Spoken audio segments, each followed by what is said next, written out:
So today I'm going to be planting these starts. I have a bunch of Walla Walla sweet onions, some Brussels sprouts, kale, dahlias, bronze fennel, and a single cosmo in the corner there. Let's head out to the beds. Actually, a perfect day to be planting. It's overcast. It rained a little bit earlier. Hopefully it's going to rain in the next 24 hours. And that way everything can get watered in. They don't get sunburned, and they can acclimate. All right. So I got my plants where I want them. So I have a kale here, red Russian kale. This is in the second bed with the other onions. I have a dahlia here. Then we have these three together, Brussels sprout, another dahlia, and a bronze fennel. I'm trying to clump the plants together because our deer fence is not up yet, so I'll have to cover these guys for a bit. So more bronze fennel, the cosmo, the other dahlia, and these will be in, I'm gonna have some arches here, here, there, and there. So I'm gonna make a tunnel. Sorry about the wind. Gonna make a tunnel on the end. Oh, all the plants are falling over. And then this bed, the other second bed, has some root stuff in it. I'm also gonna do the rest of the onions, the Walla Walla sweet onions, to keep my two onion varieties separate, just for data. I've never had super great luck with onions where we are. I just feel like it doesn't get hot enough, but we shall see. All right. Well, I'm gonna go ahead, set up sort of a time lapse as I go ahead and plant. And I'll show you when I'm done.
in.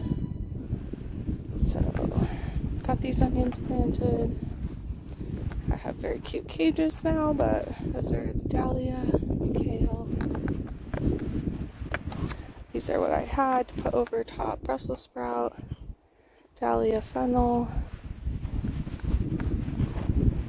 dahlia cosmo, fennel. And then I actually did find that my radishes are popping up here. You can see a little green. And then also over here, sorry about the wind, but there are beets. So things are popping up. And I think my potatoes are popping up over here, which I just planted last week. So very exciting. All right, see you all next time.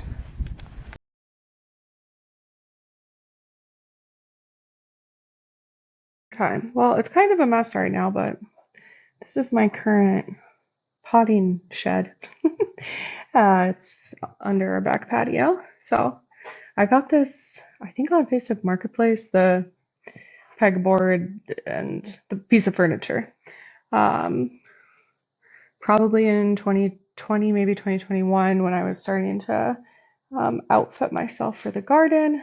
So we had moved to our old house. We had a garage attached, and I finally had some space for. I think I was probably potting in the garage for a bit until we built the greenhouse in January 2021, and then I moved it into there. So I actually used to do all my potting in the greenhouse. We did have to refinish the top of this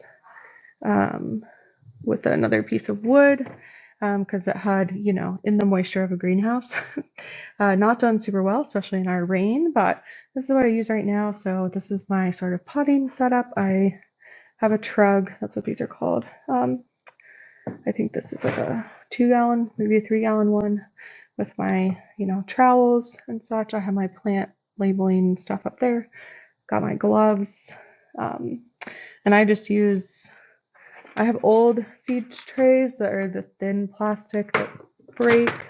And then I have these, which are really sturdy. These are from Bootstrap Farmer, I'm pretty sure. And those are what I use now for all of mine. So I have this jug of water so I just did the soil for those strawberry cups. So I got my soil in here and wet it, filled the cups, wore my thin gloves here, and added water, got those filled, and I'll show you them in the green stock. But yeah, this is where I keep my tools. Again, it's like not really ideal to keep your tools outside when you live in a rainy place, like they will rust. But I do have a drawer in here, and I actually have I think this is a Roots and Refuge sticker that says "You Are My Sunshine." Either that or it's a green stock sticker. And I have like a garden knife in here. I actually have a thermometer, so it says how cool it is outside, or in the drawer. I have a seed blocker. I did not use this year, but I do like using it. I want to get more into that. Zip ties, various sprinkler things that I will be using come summer. These are quick connects, so you attach them to the hose, and then you can not have to screw them on and off. When I use them with the watering wand, they do have a tendency to break, so that one's broken. And then sometimes I save these mesh bags. This is probably from onions or apples or something that I got at the store. But to dry things in, like plants, you could dry, you could put garlic in here to dry, or potatoes even after you harvest them, or other things that kind of need to cure. And then you can see my very organized setup of all my pots. In this trunk, actually, I have a hose and a watering wand because I try to keep it protected from the frost in the winter. I have my soil bags. I have seed starting soil. Specifically, I have dirt on the ground. And then what else? This is my other sort of potting bench thing. This is just a Rubbermaid plastic container, and this is where I stored all my seed starting stuff. So these are from Epic Gardening. These are like 4 trays that are really deep. They're really good for tomatoes. Because I had the bottom of them is really open, so you don't have to cut the roots or anything. I like cups for their versatility because you can just have one plant at a time. And that's what I did this year, but these are really nice for tomatoes. I have like a 72 starter. That's what the onions were in, actually, that I planted the other day. And these are all 1-gallon containers that I've saved. I got rid of a lot of stuff before I moved, so I really only saved anything that fit in this container. So this was full. But of course now I have seeds started. These are clamps that we used at our old house to cover some of the beds with frost cloth over winter. I didn't have like a ton of success with that, so I haven't done it again, but it is helpful for that. So that's how we use to clip onto the PVC. And then, oh, and I have my watering can over there. That's essential. And okay, so I got my strawberry cups filled with soil. And on here, I think because the strawberries are all flowering right now, I don't see any runners. I might have cut them, so this is what the runners look like once they're like dead. They just look like little sticks. But basically, instead of sending out a flower, it will send out basically another strawberry plant that kind of looks like this. There's lots of little eggs on these. If you see that white back there, those are some kind of caterpillar egg, probably. But yeah, I don't think any of these right now are sending off runners, but they will after they set fruit, after they're done fruiting. That's what they're putting their energy into right now. And they say that when you first get strawberry plants, that you should take all the flowers off so that they root better. I personally didn't do that. I was okay, I wanted to get a small amount of strawberries the first year. But yeah, so I just clipped the cups on. I don't have any runners right now, but once they run, I'll basically push it down into the wet soil. And that's how you'll start some new strawberry plants. So like maybe this one will be a runner. I think it's just leaves unfurling, but perhaps that will be one. And yeah, I put the some down here, so it's all dressed up. All right. Crow is out there talking. I've been seeing eagles a bit recently. I don't know if the eagles are out, and that's why I don't see any right now, but that's part of why we built the poultry palace, was because over winter, one of our chickens and one of our ducks got eaten by birds of prey. One we saw was like an osprey. The other, I assume, was an eagle based off of what we found, and it was a really big duck. It was our Drake boy duck, Gus. So that was not very fun. And definitely the birds of prey are out more in the wintertime when they don't have a lot else to eat. In the summer, at least around here, they hang out more next to the river for salmon and other fish and such. But yeah, kind of a gray day today, but again, good for planting.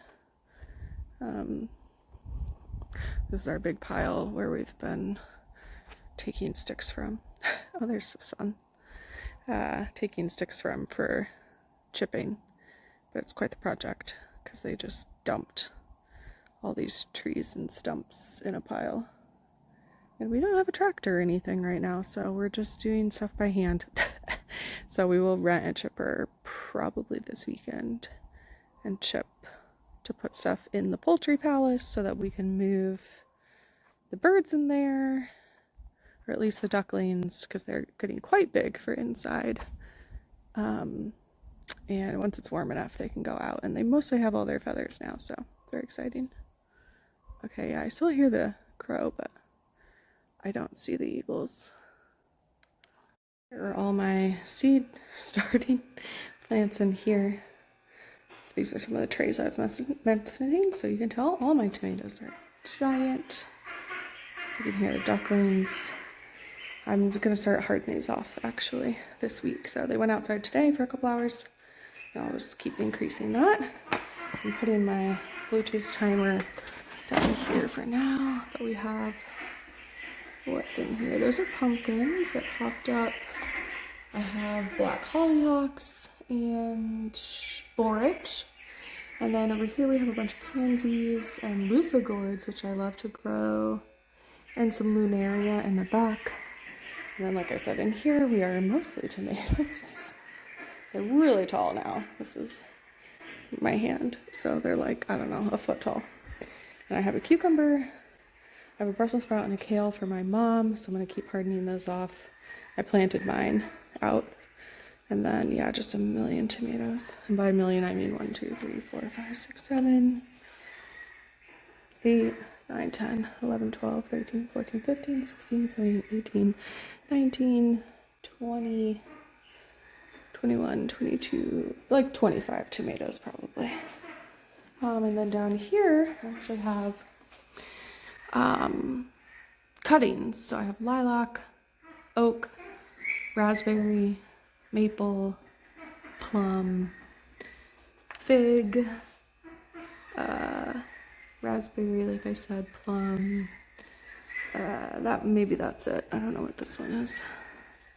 Oh, raspberry. So those are from my old yard that I grabbed to try to have some trees started for here, because we did have a ton of stuff at our old house and I didn't really have anything, like any area prepared.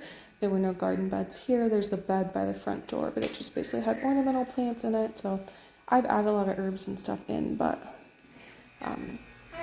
that's really it for right now. Hi guys. You can see, even since you last saw them, they might have some more feathers. Hi. Goodness. It's okay. Alright. That's it for now.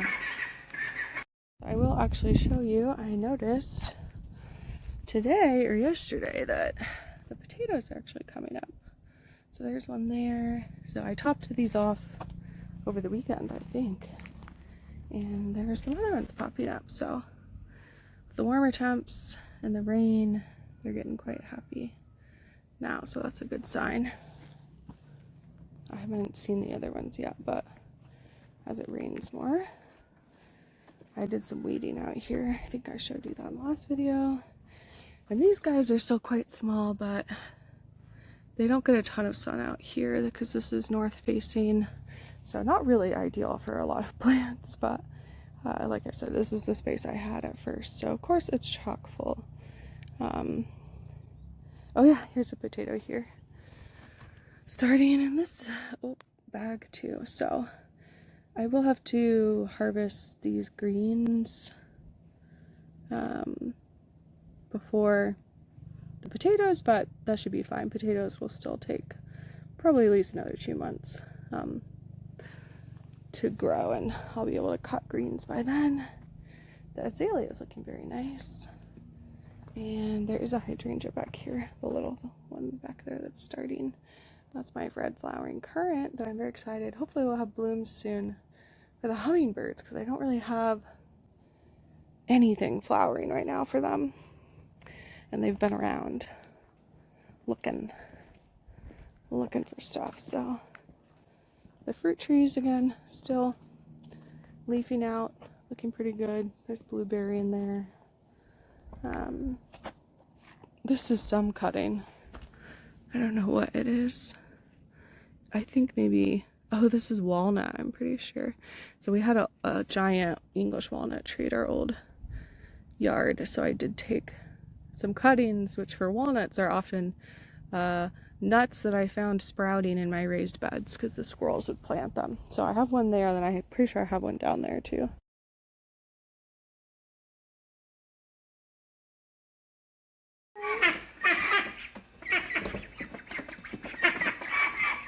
You're so spooky. Hello. Oh, don't fall. That's it for now.